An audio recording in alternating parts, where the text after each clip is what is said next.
नमस्कार दोस्तों, स्वागत करता हूं आपका एक और नई हॉरर स्टोरी में। आज की जो हमारी स्टोरी है वो रवि नाम के एक लड़के की है, जिसके साथ बिहार के हाईवे पर कुछ ऐसा हुआ जिसे आप कभी सोच भी नहीं सकते। तो चलिए बिना देरी किए बढ़ते हैं स्टोरी की तरफ।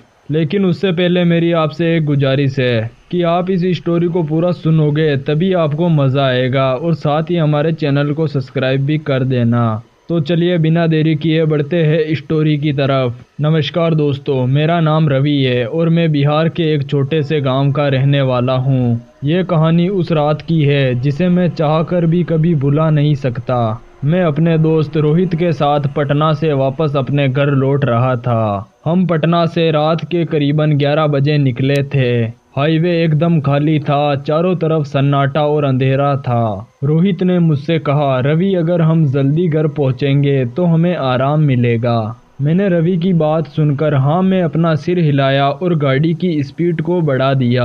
हम लोगों को सब कुछ सामान्य लग रहा था, लेकिन जैसे जैसे हम हाईवे पर आगे बढ़ रहे थे हमारे साथ अजीब अजीब चीजें होने लगी। सबसे पहले हमने सड़क के किनारे पर एक बूढ़ी औरत को देखा। उस औरत ने सफ़ेद साड़ी पहन रखी थी और वो हाईवे के किनारे पर खड़ी थी। उसकी आंखें आग की तरह चमक रही थी। मैंने सोचा शायद उसे किसी तरह की मदद की ज़रूरत हो। रवि, यहाँ पर रुकना मत, रोहित ने मुझसे घबराते हुए कहा। लेकिन मैं तब तक रुक चुका था और मैंने अपनी कांच को नीचे किया और उस औरत से पूछा, माँ जी, आप इतनी रात को यहाँ पर क्या कर रहे हो? वो औरत मेरी तरफ देखने लगी और फिर मुझसे कहा, यहाँ से तुम लोग जल्दी चले जाओ वरना तुम्हें पछताना पड़ेगा। उसकी आवाज़ एकदम ठंडी और डरावनी भयंकर टाइप की थी।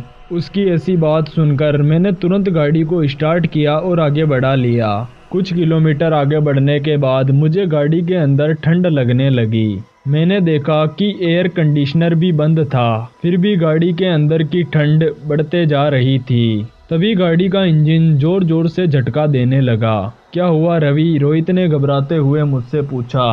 पता नहीं, शायद गाड़ी मिस्टेक कर रही है, ऐसा मैंने रवि से कहा। मैंने गाड़ी को हाईवे पर साइड में लगा दिया और बोनट खोलने के लिए नीचे उतरा। जैसे ही मैंने गाड़ी का बोनट खोला मुझे ऐसा महसूस हुआ कि शायद पीछे से मुझे कोई देख रहा हो। जब मैंने पीछे मुड़कर देखा तो मुझे वहां पर कोई भी नजर नहीं आया, लेकिन उस हवा में अजीब सी गंध और सुगंध थी। तभी अचानक से रोहित जोर से चिल्लाया और मुझसे कहा, रवि जल्दी गाड़ी में आ जा। मैंने रोहित की तरफ देखा। मैंने देखा कि रोहित की आंखें डर के कारण फटी हुई थी और वो किसी चीज की ओर इशारा कर रहा था। मैंने उस तरफ देखा तो मैंने देखा कि वही बूढ़ी औरत अब हमारे सामने सड़क के ऊपर खड़ी थी, लेकिन इस बार उसका चेहरा कुछ अलग था। उसकी आंखें पूरी तरह काली हो चुकी थी। उसकी हंसी इतनी डरावनी थी जिसे देखकर मेरे पैर जहाँ पर थे वहीं के वहीं खड़े हो गए।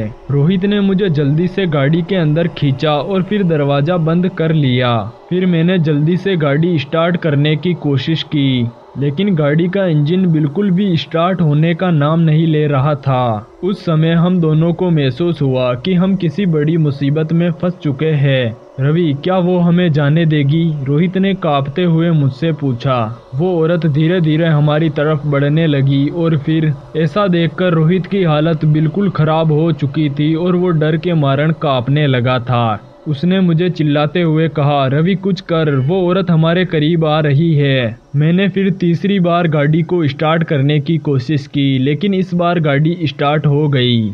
मैंने जोर से एक्सीलेटर दबाया और अपनी पूरी ताकत से गाड़ी को उस डरावनी औरत की तरफ मोड़ दिया। लेकिन जैसे ही हमारी गाड़ी उस औरत के करीब पहुंची, वो औरत अचानक से हवा में कहीं गायब हो गई। ये देखकर हम लोगों ने राहत की सांस ली और मैंने कहा, जल्दी से हमें यहाँ से निकलना होगा रोहित।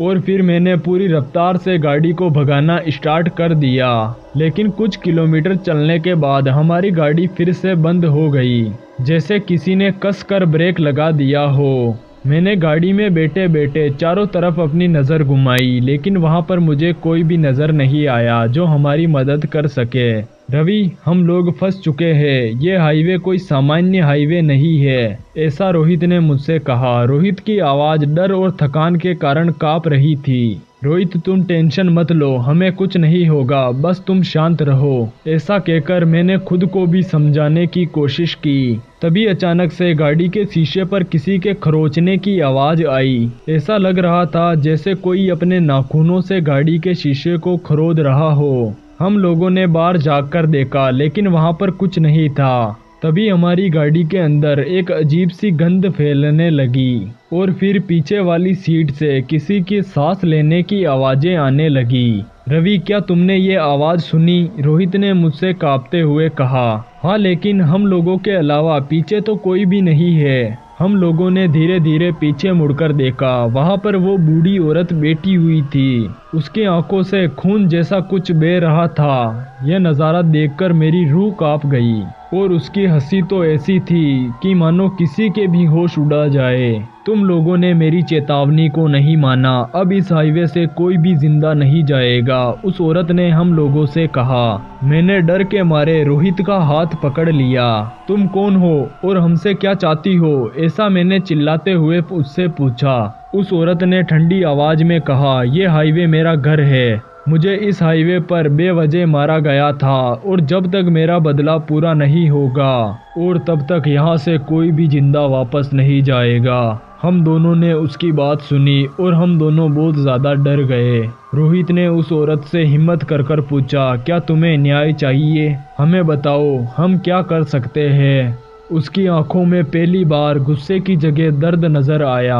जिसने मुझे मारा था उसके वंशज आज भी जिंदा है। अगर तुम मेरी मदद करोगे तो मैं तुम्हें जाने दूंगी। हमने सोचा अगर ये हमारी जान बचाने का एकमात्र तरीका है तो हमें उसकी बात माननी ही होगी। मैंने उस औरत से पूछा, हमें क्या करना होगा? उसने अपनी एक लंबी उंगली से एक दिशा की ओर इशारा किया और कहा, उस गांव के अंदर जाओ। वहां पर जो कोई भी होगा उसे समझाना तुम्हारी जिम्मेदारी है। उसने इतना कहा और वो गायब हो गई। हम दोनों गाड़ी को स्टार्ट किया और फिर उस दिशा में चले गए। गांव में पहुंचते हमें सुबह हो गई थी। जैसे ही हम लोगों ने उस बारे में गांव के लोगों से बात की, हमें ये पता चला कि उस हाईवे के पास में कई हत्याएं हो चुकी है और उनमें से एक वो औरत भी थी जिसे गांव वालों ने डायन समझकर मार दिया था। हमने गांव के मुखिया से पूरी सच्चाई जानने की कोशिश की लेकिन मुखिया ने मुझसे कहा, तुम्हें यहाँ से चले जाना चाहिए।